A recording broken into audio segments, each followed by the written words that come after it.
people like Saddam Hussein and Fidel Castro, were you terrified sitting in the same room with them? Well, thank you for the question. You're welcome. I can say not terrified. Keep in mind that I was raised in a time and place by people who taught, not to say it took all that well with me, but who taught you only fear God and hurricanes. But let me put it to you this way, in reporter's language, and don't take offense to this. Certainly, one is wary. You walk into Baghdad Palace alone to interview Saddam Hussein. And by alone, I mean no cameramen, nobody with you. His camera people are going to take it. It's a whole other story. And forgive this as you must, but you know how reporters talk. The pucker factor was pretty high. Yes, sir. Hi, my name is Robert. I'm the second oldest master's student. And,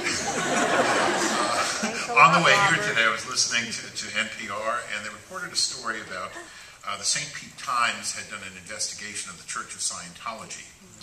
And now the Church of Scientology has hired 2 reporters, one a Pulitzer Prize winner, to investigate the investigators. We're journalists going, what happens when newspapers die, if they do? Where does that kind of reporting wind up? Where is what going on? That kind of thorough reporting. Well, it's one of the points I was hoping to get through. Where it goes is it disappears. And I'm pausing here because I have ringing my ears my wife's animation to Dan, keep answers short. This is a big subject. It matters to me. I got time. I have to think it matters. It matters to the public as a whole. You just get it through.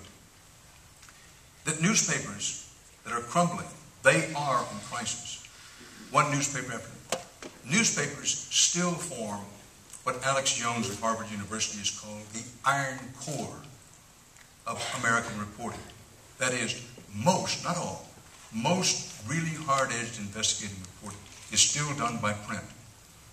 I mean this in no self-serving way.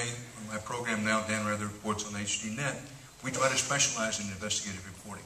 And not spinning off somebody else starting our own. But investigative, particularly investigative reporting, the kind the St. Petersburg Times did. Whatever you think of the story, this was a major commitment of resources, that includes money, of course, and of time, and was meticulously done, whether you think it was accurately done or not, doesn't matter, to pull into the sunlight something that had been in secret. You know, it's the journalist's bone belief that the best disinfectant is sunlight. And so it was with this kind of report. Your question, what happens to it? I'm very worried about it. Because with newspapers disappearing more every day, print being seen as old-fashioned, we're in the internet age, don't you know? Wake up, Dan. Wake up, everybody. But this kind of investigative reporting, what I call the iron core reporting, somebody wearing out shoe leather, making telephone calls, having the guts to face people who may or may not have done something wrong, but at least ask the tough questions, is an endangered species, I'm sorry to say. And it's not something just journalists should lament. This is my story, this is my song. The public as a whole needs to lament it and say, what can we do to strengthen it, rather than to see it continually weakened and soon to disappear. Yes, sir.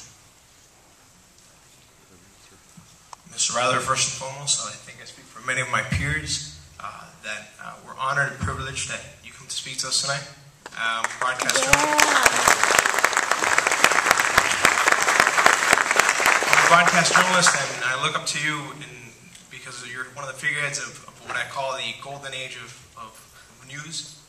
And as such, I'm curious to know your take, your opinion, your feelings on the role you touched upon it briefly just right now, but the internet and the power that it gives new aspiring journalists as well as common folk to report and have a voice in today's world that's pretty much, unfortunately, dominated by huge conglomerates or huge conglomerate networks. Well, thank you very much for the question. And I'll confess to you that I came here tonight knowing the higher regard that this university has held. I wrote another speech for tonight. And part of that talk dealt with the internet and the challenge of the internet and where we are. I'm going to leave it with someone here, not because I think it's very good, I don't. Frankly, I thought it was even longer and more boring than what I said to you, so that's the reason I didn't read it out. But the following points to answer your question as quick as I can. The internet may already be, if it isn't, it is destined to be, whether you like it or not, the dominant news source in the country. I think with the internet, we've only really just scratched the proverbial surface of its potential, not just for news, but for information, education. As we go along, I expect the growth of the internet will accelerate.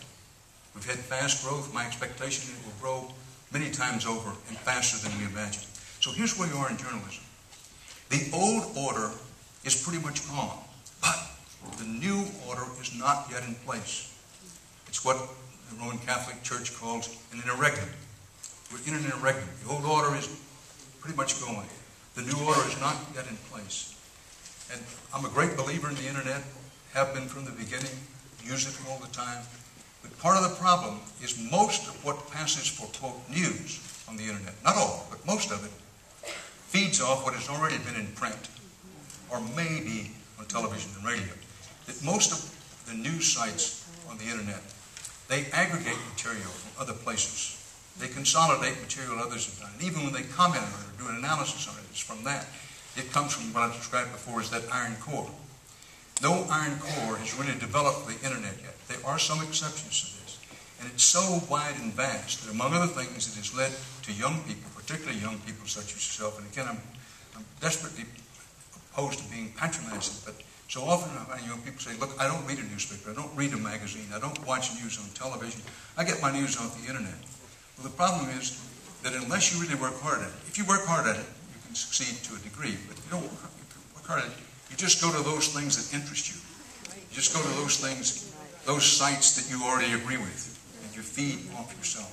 I'm not sure I've answered your question, but I will say it's important to understand there's a lot of talk about, well, listen, the old order is gone, we're new day, there'll be new sites come up. I don't doubt for an instant that there'll be somebody, somewhere, and some are already trying, to get truly hard-nosed investigative reports done by the internet itself.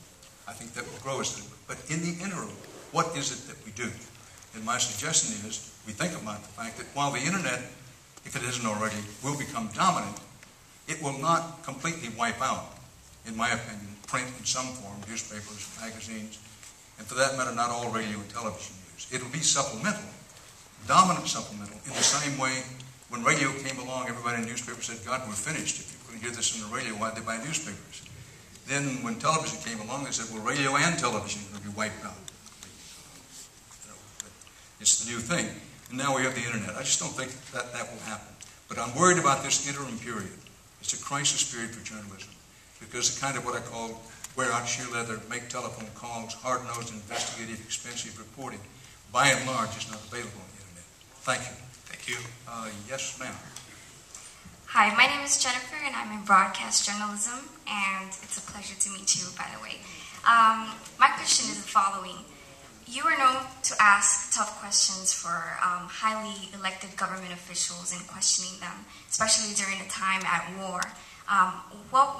How would you advise aspiring journalists to ask questions and not seem unpatriotic and separate yourself from being a reporter and an American? It's a very insightful question. And another time I will come back here and we'll talk about this at some length, but I do want to answer your question. Okay. First of all, I appreciate the compliment, but genuinely, I don't think that I'm worthy of it. In my own assessment, seldom if ever tough enough, seldom if ever boring in enough, as in really getting in with tough enough follow-up questions. It's very difficult. You ask, well, as a practicing journalist, when you're out there, how can you make it, this was the essence of your question, how can you make it clear that you're patriotic, but at the same time, you're going to speak truth to power, and you're going to insist on accountability of power? Not easy. Number one, never let them scare you. Hard to do. But, you're going to have your fears about, gosh, I need to ask this question at the news conference, but if I ask this,